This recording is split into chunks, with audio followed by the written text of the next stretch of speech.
Hello everyone, welcome back our YouTube channel Education Craze. और आज हमने पढ़ने वाले हैं इलेक्ट्रिसिटी के आगे के टॉपिक, ठीक है ना।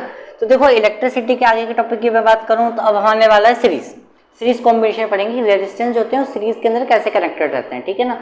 तो देखो, मैंने लास्ट टॉपिक में आपको रेजिस्टेंस बता दिया था कि क्या होता है, ठीक है ना। अब उससे कनेक्टेड देखेंगे कि सीरीज में कैसे कनेक्ट रहता है। देखो, सीरीज में क्या होता है, क्या सबसे पहले कि हमारा ना इक्वल करंट होता है।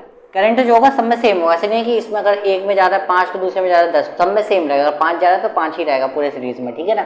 अब क्या बोला है कि they said to be in series combination net resistance of circuit can be calculate. हमें क्या करना क्या है, इसके टोटल रेजिस्टेंस कैसे कैलकुलेट करें। नेट का मतलब होता है कि टोटल, देखो नेट का ही है, इसका मतलब होता है टोटल।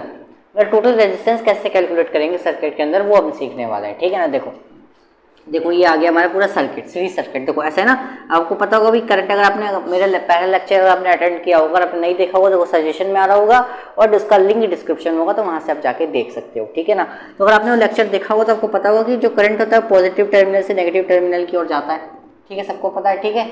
अब देखो यहाँ से होता क्या है हमारा कि देखो यहाँ पे एक रुकावट है, रुकावट आ गई ना। देखो सीरीज चल रही है, रुकावट आ गई, यहाँ पे भी एक रुकावट आ गई, यहाँ पे भी एक रुकावट आ गई, 3 रेजिस्टेंस है, लेकिन तीनों में वोल्ट अलग अलग जा रहा है, ठीक है, लेकिन करंट सब में क्या है, सेम है, ठीक है ना। तो अगर मैं टोटल यहाँ पे करंट की बात करूँ कि टोटल अगर मैं वोल्ट की बात करूँ तो टोटल वोल्ट क्या होगा मेरा यहाँ से, V1 equal to V1 plus V2 plus V3, total volt मेरा होगा यही यहाँ पे। तो अब देखो, अब सबको पता है मेरा कि यहाँ पे मेरा एक फॉर्मूला होता है। क्या फॉर्मूला होता है मेरा, V equal to I R, एक फॉर्मूला होता है मेरे पास, सबको पता है, using V equal to I R, Ohm's law होता है ना एक फॉर्मूला हमारा, ठीक है। वो फॉर्मूला मैं यहाँ पे यूज करने वाला हूँ, ठीक है ना। अब देखो Vn तो यहाँ पे चल रहा है, मैं इसकी जगह क्या लिख सकता हूँ, आई आर लिख सकता हूँ भाई, सिंपल सी बात है, ठीक है ना। आर एन लगा दूंगा यहाँ पे, क्योंकि करंट तो सब में सेम है तो करंट में कुछ नहीं आएगा, आर की जगह पे एन लगा दिया, ठीक है ना। यहाँ पर भी यही कर देता हूँ मैं, आई तो सेम रहेगा, यहाँ पे लगा देते हैं R1, यहाँ पे लगा देते हैं R2 और यहाँ पे लगा देते हैं हम R3, ठीक है। अब देखो सब में से क्या आ रहा है, यहाँ पे करंट कॉमन आ रहा है, सब में से क्या आ रहा है भाई, करंट कॉमन आ रहा है, तो यहाँ पे बचेगा क्या, R1 plus R2 plus R3, ठीक है। यहाँ पे तो ये चल ही रहा है आई और Rn, ठीक है। देखो करंट से करंट हो गया कैंसिल आउट, आई से आई हो गया कैंसिल आउट, ठीक है। और यहाँ पे बचेगा क्या, Rn इक्वल टू में R1 plus R2 plus R3, simple सी बात है। तो यहाँ पे आपका क्या हुआ, एक फॉर्मूला बन गया आपका कि जब भी सीरीज में रेजिस्टेंस होगा तो हम डायरेक्ट इस तरीके से कैलकुलेट कर देंगे। फॉर एग्जांपल मान लो कि आपके पास ये सीरीज है, ठीक है ना। यहाँ पे आपको दे रखा है 2 ओम, ठीक है, ये आपको दे रखा है 5 ओम, ये आपको दे रखा है 3 ओम। अब मैं आपसे बोलूँ कि इसका सीरीज में जितना भी रेजिस्टेंस है टोटल रेजिस्टेंस कैलकुलेट करके दिखाओ। अब सीरीज का तो मैं फॉर्मूला पता चल गया नहीं कैसे कैलकुलेट करना है, इसका टोटल रेजिस्टेंस कैसे कैलकुलेट, टोटल के लिए एन लगा देते हैं, एन मैंने बता दिया नेट होता है, ठीक है ना।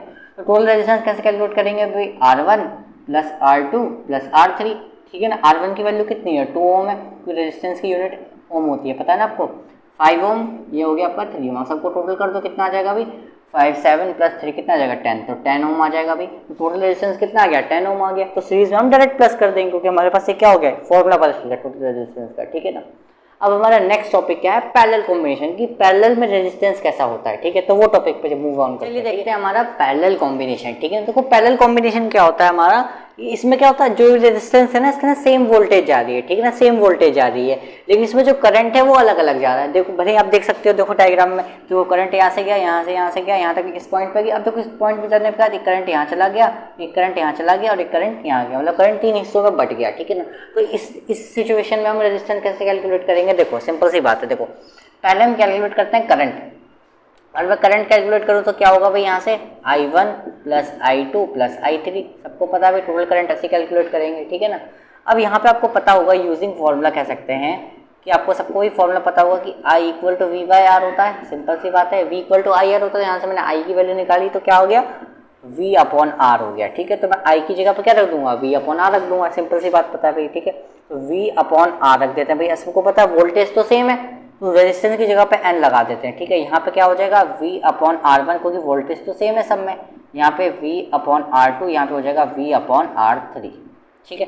अब देखो सब में से क्या होगा, V क्या होगा, कॉमन आ जाएगा, तो यहाँ पे कितना बचेगा, 1 अपॉन R1, यहाँ पे बचेगा 1 अपॉन R2, यहाँ पे बचेगा 1 अपॉन R3, ठीक है। यहाँ पे बचेगा आपका V अपॉन में Rn, ठीक है। अब देखो यहाँ से क्या होगा, V से V क्या हो जाएगा भाई, कैंसिल आउट हो जाएगा, तो यहाँ सबकी वैल्यू क्या बन गई, यहाँ सबकी वैल्यू बन गई 1 upon Rn equal to 1/R1 plus 1/R2 plus 1/R3। तो ये आपका पैरेलल कॉम्बिनेशन का फॉर्मूला बन गया। देखो पैरेलल में हम रेजिस्टेंस कैसे कैलकुलेट करेंगे, इस तरीके से करेंगे, और सीरीज में तो हम डायरेक्ट कैलकुलेट कर देते थे, ठीक है ना।